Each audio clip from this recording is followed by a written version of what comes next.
Hello Hindi के सभी दर्शकों को मेरा नमस्कार। प्रिय विद्यार्थियों, आज के इस वीडियो में हम अध्ययन करेंगे हरिशंकर प्रसाई के द्वारा लिखा गया निबंध सदाचार का ताबीज़। तो इस निबंध को सार रूप में मैं आपको समझाने का प्रयत्न करूंगी। तो आइए शुरू करते हैं। निबंध का नाम है सदाचार का ताबीज़।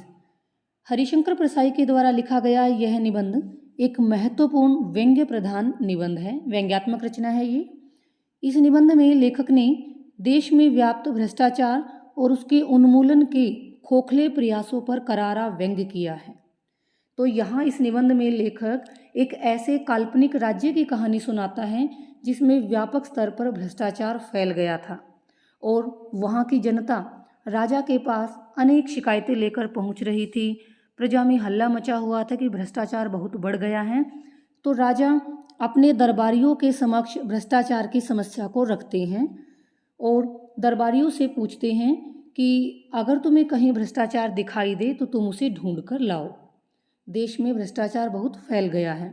लेकिन दरबारियों ने कहा कि जब हुजूर यानी राजा को ही दिखाई नहीं दिया तो हमें कैसे दिखाई देगा।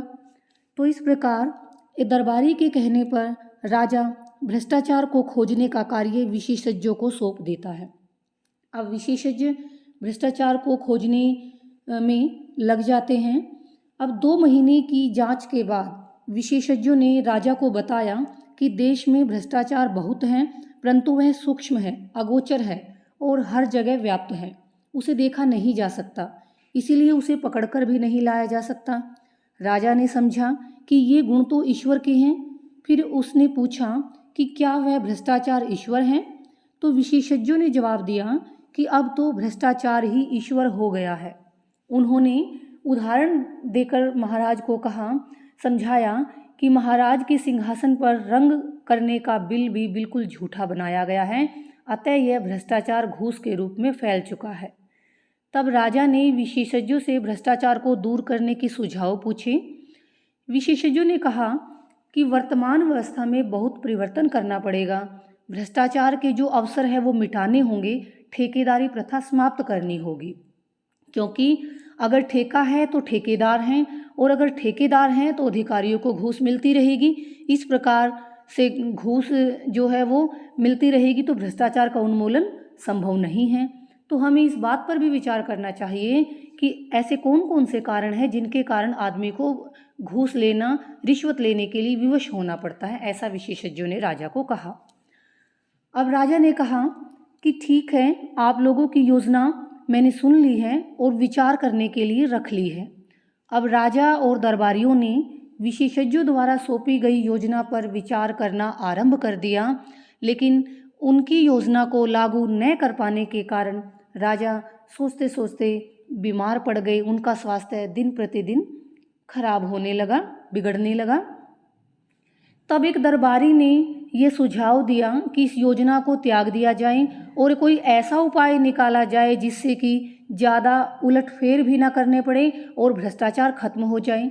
अंततः दरबारियों ने एक ऐसे साधु को खोज लिया जिसने सदाचार का ताबीज़ बना लिया था और उस ताबीज़ को भुजा पर बांधने से मनुष्य सदाचारी बन जाता है, उसके अंदर का भ्रष्टाचार समाप्त हो जाता है। राजा को यह उपाय बड़ा पसंद आ गया और एक मंत्री के सुझाव पर उस साधु को सदाचार के ताबीज़ बनाने का ठेका दे दिया गया। यही नहीं, इस काम को पूरा करने के लिए उसे 5 करोड़ रुपए पेशगी भी दी गई। इस प्रकार लाखों की संख्या में ताबीज़ तैयार हो गए और प्रत्येक सरकारी कर्मचारी की भुजा पर वो बांध दिए गए। एक दिन राजा भेष बदलकर ताबीज़ के प्रभाव को देखने के लिए महीने की 2 तारीख को एक सरकारी कार्यालय में गए। उसने किसी कर्मचारी को 5 रुपये निकाल कर दिए और अपना काम करवाना चाहा, घूस के रूप में, रिश्वत के रूप में दिए। कर्मचारी ने उत्तर दिया कि यहाँ रिश्वत लेना पाप है।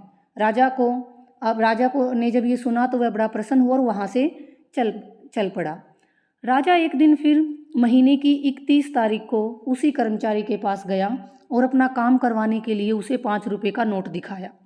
अब कर्मचारी ने तत्काल बिना किसी विलंब के 5 रुपये का नोट ले लिया। राजा ने उसे पकड़ लिया और कहा, क्या तुमने अपनी भुजा पर, बाजू पर सदाचार का ताबीज़ नहीं बांध रखा? राजा ने देखा कि उसने तो ताबीज़ बांध रखा है। राजा असमंजस में पड़ गया कि इस प्रकार क्या उस ताबीज़ का चमत्कार समाप्त कैसे हो गया। राजा ने उस ताबीज़ पर कान रखा तो उसमें से यह आवाज़ सुनाई दी कि अरे आज 31 है, आज तो ले ले। तो यहाँ पर ये निबंध समाप्त हो जाता है। तो देखिए इसमें लेखक क्या कहना चाह रहा है। लेखक ने स्पष्ट किया है कि यदि सरकारी कर्मचारियों को उनकी आवश्यकता अनुसार समुचित वेतन और सुविधाएं उपलब्ध हो जाए तो भ्रष्टाचार का उन्मूलन संभव है, और यही इस व्यंग्य का उद्देश्य भी है।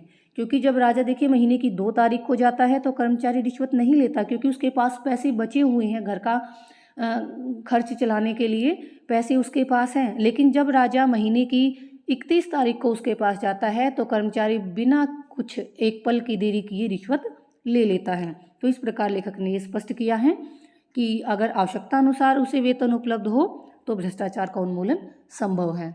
और देखिए जितने व्यंग्यात्मक लेख होते हैं उनकी एक ये विशेषता होती है कि वो समाज में फैली हुई विसंगतियों को उजागर करे और उनके सुधार करने की प्रेरणा दे।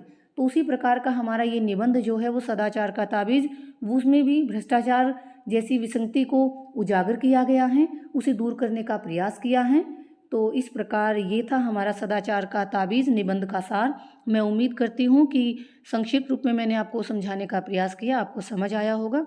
इसी के साथ आप सभी दर्शकों का, श्रोतागणों का मेरी वीडियो को सुनने देखने के लिए बहुत बहुत धन्यवाद। मिलते हैं अगली वीडियो में।